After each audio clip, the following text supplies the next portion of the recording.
ہم سے غلطی ہوئی کہ ہم ٹکڑوں میں بٹ گئے، ہم گروہوں میں بٹ گئے، اور اس کا نتیجہ کیا ہے؟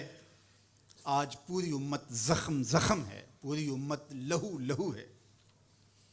کہا تمہاری ہوا اکھڑ جائے گی اگر تم نے اللہ کی رسی کو چھوڑ دیا، تم نے رسول کے دامن کو ترک کر دیا، تم گروہی تقسیمات پہ یقین رکھنے لگے، تم نے 1.5 اینٹ کی مسجد کھڑی کر لی، تم تقسیم در تقسیم کے عمل سے گزرتے رہے، تم امت سے فرقوں سے جماعتیں، جماعتوں سے لابیاں، اور لڑکتے لڑکتے تم ٹکڑے ٹکڑے ہو گئے، تم کرچی کرچی ہو گئے۔ وَكَذَلِكَ جَعَلْنَاكُمْ أُمَّةً، ہم نے تو امت بنایا تھا تمہیں، تم نے اپنے آپ کو بانٹ لیا، تم ایک دوسرے کا گریبان نوچنے لگے، تم ایک دوسرے کے جبے پھاڑنے لگے، تم ایک دوسرے کے لیے نفرتوں کے بیج بونے لگے، تمہاری زبانیں انگارے اگلنے لگیں، تم ممبر و محراب کے تقدس کو پامال کرنے لگے، تم خواہشات کے غلام بن گئے، تم آرزوؤں کے نوکر بن گئے، تم اپنے نفس کی غلامی میں آ گئے۔ تم تو غلام تھے آمنہ کے لال کے، تم نے کب سے نفس کی غلامی اختیار کر لی، تم کب سے خواہش کے نوکر بن گئے، تم کب سے نفس کے بندے بن گئے۔ تم نے امت بننا ہے، تم نے رسول اللہ کا غلام بننا ہے۔ تمہارا لب و لہجہ بتائے ہم حضور کی امتی ہیں، تمہارا طرز زندگی بتائے تم حضور کی امتی ہو۔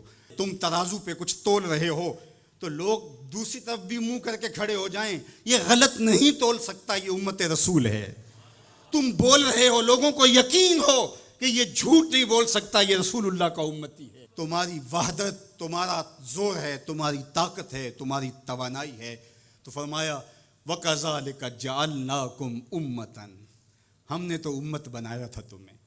آج حضور کے قلب اطہر پہ کیا گزرتی ہوگی جب شام کی بچیوں کے منہ پہ تماچے مارے جاتے ہیں، جب بغداد میں حضور کی امت خانمہ برباد نظر آتی ہے، جب برما میں آری لے کر کے اعضاء کاٹ دیے جاتے ہیں، دشت لیلہ سے لے کے کندھار تک، غزہ سے لے کے کشمیر تک لاشیں ہی لاشیں بکھری ہوئی نظر آتی ہیں، بستی بستی کریا کریا، صحرا صحرا خون، امت والے امت کا ہے کتنا سستا خون۔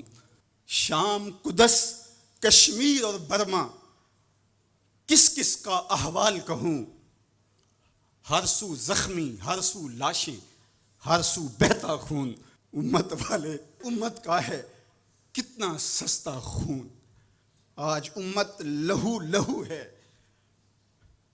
اس پوری کائنات میں 1 انچ بھی جگہ ایسی نہیں ہے جہاں آتش و آہن برستا ہو اور وہ کفار کی سرزمین ہو۔ جہاں بھی خون بہتا ہے وہ بستی مسلمانوں کی ہے، جہاں لاشیں گرتے ہیں وہ گھر مسلمانوں کا ہے، جہاں عصمتیں لٹتی ہیں وہ خطہ مسلمانوں کا ہے۔ یہ ہمارے گناہوں کی سزا ہے جو ہم کاٹنے پہ مجبور ہیں، اور جب تک ہم امت نہیں بنتے تب تک رسوائیاں ہمارا مقدر ہوں گی۔ قوت عشق سے جب دہر میں اجالا نہیں ہوتا تو پستیوں کو بلندیوں سے بدلنے کا قرینہ آپ نہیں سیکھ سکتے۔ نام محمد کو تھام کر کے، امت کی وحدت کے تصور کو اجاگر کر کے، حضور کا پاکیزہ وجود جو امت کی وحدت کا ضامن ہے، اس سے بے لوث محبت کا رشتہ اور الفت کا ربط جب تک مضبوط نہیں ہوتا تب تک ہم ان مشکلات سے کبھی بھی نہیں نکل سکتے۔ 1000 فلسفے تراش لیں، 1000 منطقیں بگھار لیں، لیکن کوئی نتیجہ نہیں ہوگا۔ تمہیں نتیجہ تب ہی ملے گا جب حضور کے قلب اطہر کو آرام پہنچاؤ گے، جب امت بن جاؤ گے، جب حضور علیہ السلام سے وابستگی اپنا شعار زندگی بنا لو گے، تو پھر دہر میں اجالا اور روشنی حضور علیہ السلام کے نام کے صدقے سے نصیب ہوگی، اور تقدیر کا قاضی تمہاری سزائیں معاف کر دے گا، اور پھر نتیجہ تمہارے سامنے اس صورت میں نمودار ہوگا کہ تم بحر و بر کے مالک ٹھہرو گے، اور کائنات کے اندر حضور کے ساتھ وفا کے رشتے کے نتیجے کے اندر لوح بھی تمہارے ہاتھ میں ہوگا، قلم بھی تمہارا ہی مقدر ہوگا۔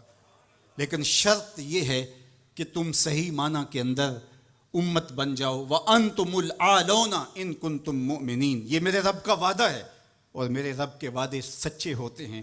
کہا تم ان کے بن کے تو دیکھو، عزت کا تاج میں تمہارے سر پہ رکھوں گا.